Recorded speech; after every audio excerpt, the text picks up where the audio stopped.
ta zubarwa da gaba ɗaya ahalinta mutunci saboda mugun halinta da kuma irin ɗabi'arta ta marasa kunya. Ita dai ga ta 'yar gidan malami ce, amma 'yar malam Taki Halin Malan ta zama karuwar kan titi. Wannan labari ba kowa bace face wata kyakkyawar budurwa wacce ake kira da Labila. Labila ita yarinya ce mai matukar kyau, gata da jan hankali sannan kuma da jan hankalin samari, musamman saurayi wanda ya amsa sunansa saurayi. Inda har ya cika saurayi, to tabbas Labila dole sai ta ja hankalinsa, saboda dole sai ya je mugun burge shi take yi. A cikin wani ɗan ƙaramin gari wanda yake yammacin Arewa, an yi wata kyakkyawar budurwa wacce ake kira da Labila. Labila ta kasance yarinya ce wadda tun tana ƙarama take da halayya mara kyau. Ita ce gidan giya, ita ce gidan sulu. A takaice dai labarin Labila gaba ɗayan shi ɗan kaɗan ne. Bari mu shiga da ku cikin labarin Labila kai tsaye. Labila dai ta kasance ita 'yar gidan wani malami ce, wanda mahaifinta ya kasance duk wannan garin shi kaɗai ne babban malami kuma sannan malamin addini.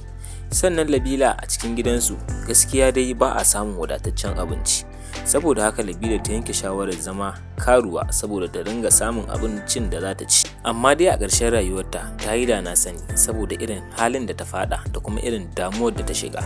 Tun daga lokacin da mahaifinta ya gane irin wulakancin da take a cikin al'umma, sannan da irin rayuwar da take gudanarwa, tun daga nan ya fita daga harkarta. Haka zalika mahaifiyarta sanadiyar kamuwa daga ciwon zuciyarta kenan. Labila ta yi da na sanin abin da ta aikata, duk da cewa ta nemi yafiya a gurin iyayenta, sai dai matsalar da aka samu guda ɗaya ita ce mahaifinta ya rasu kafin ya yafe mata, amma dai mahaifiyarta ta yafe mata.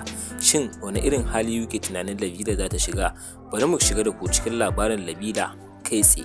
A cikin wannan ƙauye Labila ta kasance tana matuƙar shan wahala, duk da a ta wani ɓangaren ana ganin cewa sam ba ta da laifi idan ta zama karuwa. To menene amfanin mutan gari? Wannan labarin da nake baku true life story ne, saboda ya faru a gaske. Ita wannan baiwar Allah wacce ake kira da Labila, mahaifinta babban malami ne a cikin wannan gari, sannan bai da sana'a, aikinsa shine koyar da al'umma daga yara har zuwa manya. Amma a cikin gidan malamin nan, wato mahaifin Labila, kwata-kwata ba a samu wadataccen abincin da za a ci, barantana ma har a ba yara da kuma ita kanta Labila. Sai dai Labila ta yanke shawarar ita dole sai ta zama 'yar baliki, saboda ta samu ta ringa samun abincin da za ta ci tare da 'yan ƙannenta.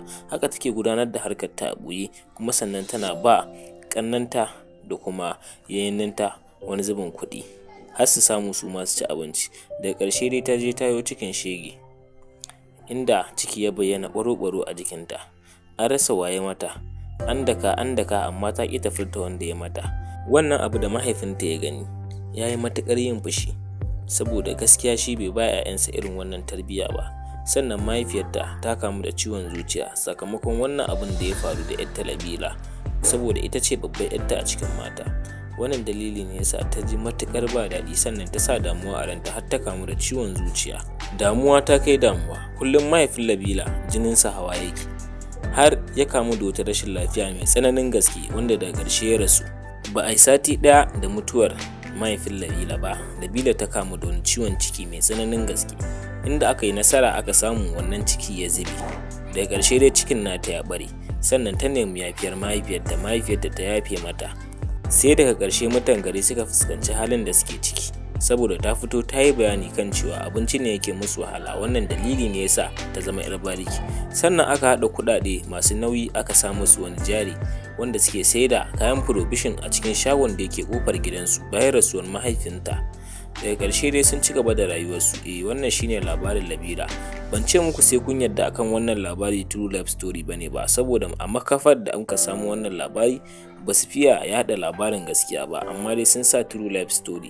Ban ce sai kun yarda na gaskiya bane ba, yauwa ku sa a ranku kawai labari ne kamar yadda muka saba kawo muku shi yau da gobe.